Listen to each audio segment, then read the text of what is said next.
کوئی اللہ کا ایسا لاڈلا نہیں ہے اس کائنات میں کہ جسے جماعت کی نماز معاف ہو جائے. کتنے پیر ہیں جماعت سے نماز ہی نہیں پڑھتے, بیٹھے ہوئے ہیں جی اپنی خانقاہیں کھول کے. بہت سے تو سرے سے پڑھتے ہی نہیں ہیں, بہت سے وہیں پڑھ رہے ہوتے ہیں اپنی خانقاہ میں. تو یہ مسجدیں کیوں بنی ہیں بھائی؟ جماعت سے کیوں نہیں پڑھ رہے نماز؟ حرم میں جا کے نہیں پڑھ رہے امام حرم کے پیچھے.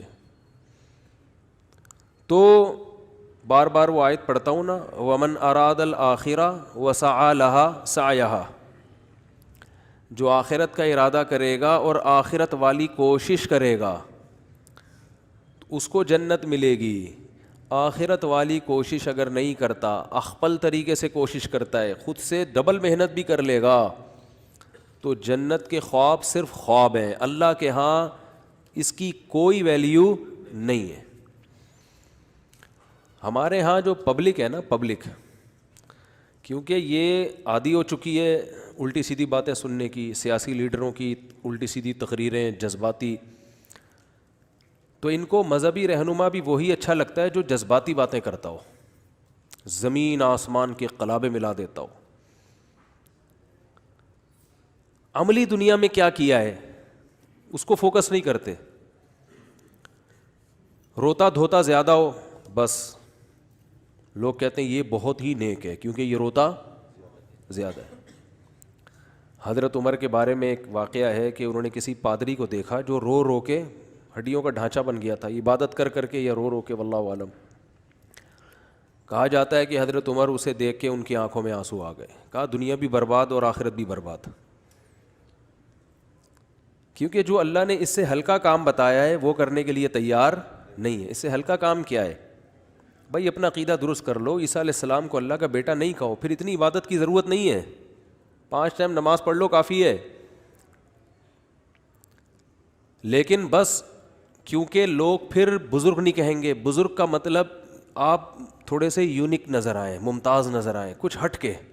بسوں کے پیچھے لکھا ہوتا ہے نا ذرا ہٹ کے, ذرا ہٹ کے. اسٹائل تھوڑا سا کیا ہونا چاہیے؟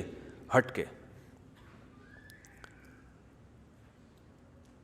جبکہ پیغمبروں کی سیرت سے ہمیں یہ پتہ چلتا ہے کہ پیغمبروں پر جو سب سے بڑا اعتراض ہوتا تھا وہ اعتراض یہی ہوتا تھا کہ ان کی لائف بالکل نیچرل اور نارمل لائف ہوتی تھی, لوگوں میں گھل مل کے رہتے تھے. اس سے پتہ چلتا ہے بزرگ کا جو یہ کانسیپٹ ہے نا یہ بہت پرانا ہے. ظاہر ہے پیغمبر سے بڑا بزرگ تو کوئی نہیں ہو سکتا نا, تو وہ کہتے تھے یہ کیسے پیغمبر ہیں, یہ تو شادی بھی کرتے ہیں, یہ تو کھاتے بھی ہیں, بیمار بھی ہوتے ہیں, علاج بھی کرتے ہیں. مالی حاضر رسول یاکل الطعام ویمشی فی الاسواق, یہ کیسے پیغمبر ہیں؟ کھانا بھی کھاتے ہیں, بازاروں میں خریداری بھی کرتے ہیں. تو یہ ایک بہت خطرناک قسم کا ہمارے ہاں دینداری کا ایک تصور آ گیا ہے جس سے بدعتوں کی ایک لائن لگ گئی ہے. بزرگ نارمل نہیں ہوتا. ہم ایک دفعہ گئے مفتی رشید احمد صاحب رحمۃ اللہ علیہ کی خدمت میں, تو وہ کسی نے کوئی لطیفہ سنایا تو ان کو ہنسی آ گئی. تو ایک نے کہا یہ کیسے بزرگ ہیں, یہ تو ہنس رہے ہیں. یہ بزرگ ہنستے بھی ہیں؟ ہم نے کہا وہی ہاں یہ ایسے نہ ہنسیں کہہ کے لگا کے جیسے بازاری لوگ ہنس رہے ہوتے ہیں, عجیب سی. بعض لوگ ایسے ہنستے ہیں کہ جیسے ٹائر کا پنچر ہو جائے نا تو ہوا نکلتی ہے. کوئی ہنسنے کا بھی ایک طریقہ ہوتا ہے, لیکن ہنسے ہی نہیں. یہ الگ بات ہے نبی صلی اللہ علیہ وسلم مسکراتے تھے, ایسے کہہ کے لگا کے نہیں ہنستے تھے, لیکن یہ کوئی تقوی کا معیار نہیں ہے. وہ تو بہت, آپ صلی اللہ علیہ وسلم کی تو بہت اونچی شان تھی نا, لیکن نارمل لوگ نہیں ایسے ہوتے. بعض دفعہ ہنستا بھی ہے انسان, صحابہ بھی ہنستے تھے.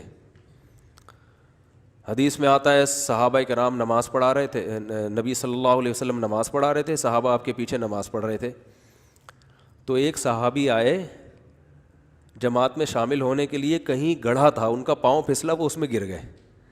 تو چند صحابہ کی ہنسی نکل آئی قہقہے کی حد تک. وہ ہوتا ہے نا کوئی انسان جا رہا ہوتا ہے, ایسے آپ نے کلپ دیکھے ہوں گے, مزاحیہ کلپ ہوتے ہیں, بندہ جا رہا ہے ایک دم پاؤں پھسلا, کوئی ہڈی وڈی نہیں ٹوٹی, کوئی ایسا زخمی نہیں ہوئے, بس سلپ ہو گیا, تو انسان کو ہنسی آ جاتی ہے.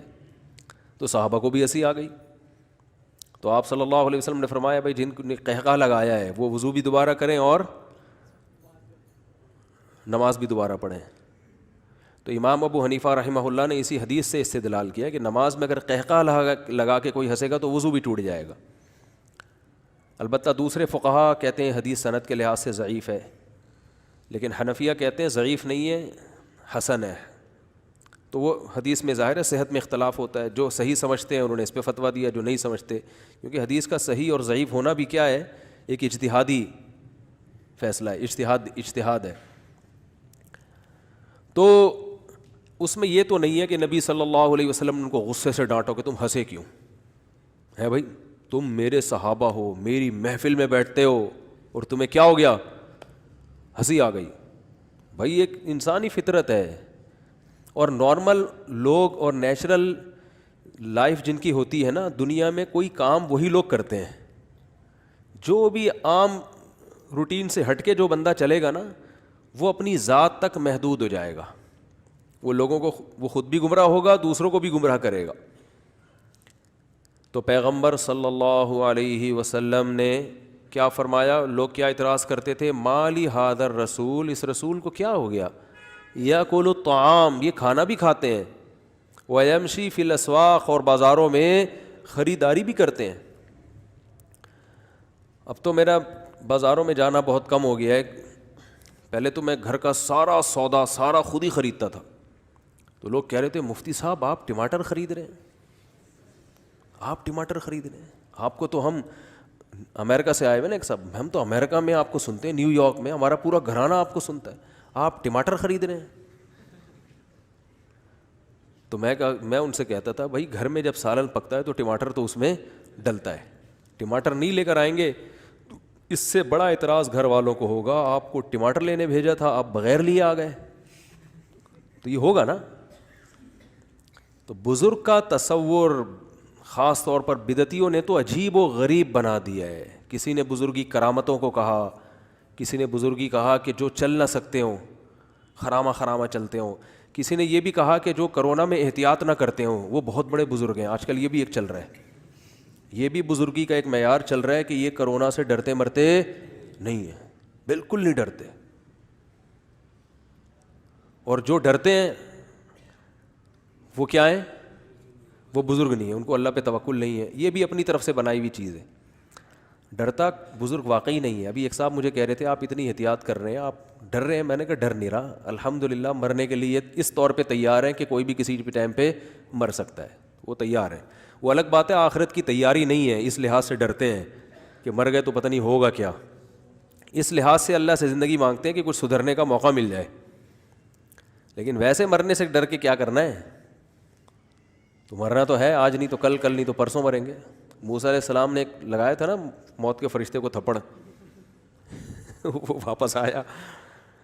تو شاید روایت میں یہ ہے کہ انہوں نے پوچھا پھر کب، انہوں نے کہا پھر بعد میں. تو انہوں نے کہا مرنا تو پھر ہے ہی نا، ابھی نہیں تو کل جائیں گے. تو موت تو برحق چیز ہے، اور کرونا سے نہیں مرے کسی اور چیز سے مر جاتا ہے آدمی.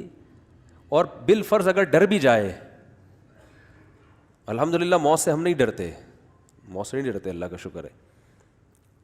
اب اللہ امتحان نہ لے لے کہیں کوئی پھندا بندہ اوپر سے آ جائے کہ بھئی تو نے بڑی دعوے کیے تھے. بس اللہ تو جانتا ہے، ہم جانتے ہیں. اگر یہ جھوٹ بھی ہے تو اسی کو قبول کر لے تو. بعض دفعہ اللہ کی طرف سے آزمائش آ جاتی ہے نا کہ تم نے کہا تھا میں ڈرتا نہیں ہوں تو چل.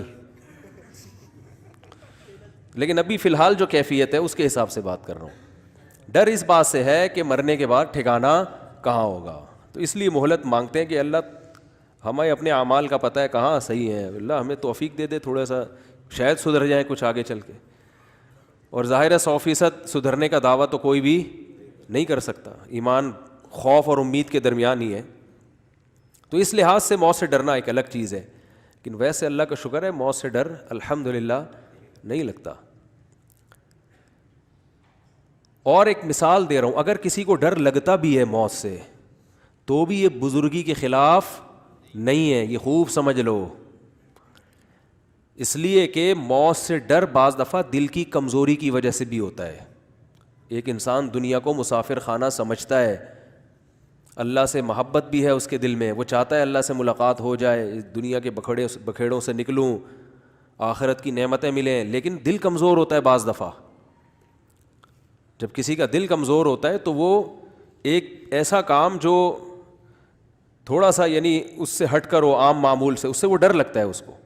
یہ ہوتا ہے نا، بہت سے نیک لوگ ہوتے ہیں وہ ڈر رہے ہوتے ہیں. جو اب دیکھو جو بڑے بڑے ڈاکو ہیں، بڑی بڑی کارروائیاں کرتے ہیں، اگر یہ موت سے بہت زیادہ ڈرتے تو یہ ڈاکو بنتے ہے؟ بھائی ڈاکو تو بہادر آدمی بنتا ہے جو موت سے نہیں ڈرتا، لیکن ان کا آخرت پر ایمان نہیں ہوتا. تو ان کو تو موت سے ڈرنا چاہیے بہت زیادہ، لیکن کیوں اتنا زیادہ ڈرتے تو ہیں لیکن بہت زیادہ نہیں. کیوں؟ دل مضبوط ہوتا ہے. تو غیر مسلم بھی بہادر ہو سکتا ہے.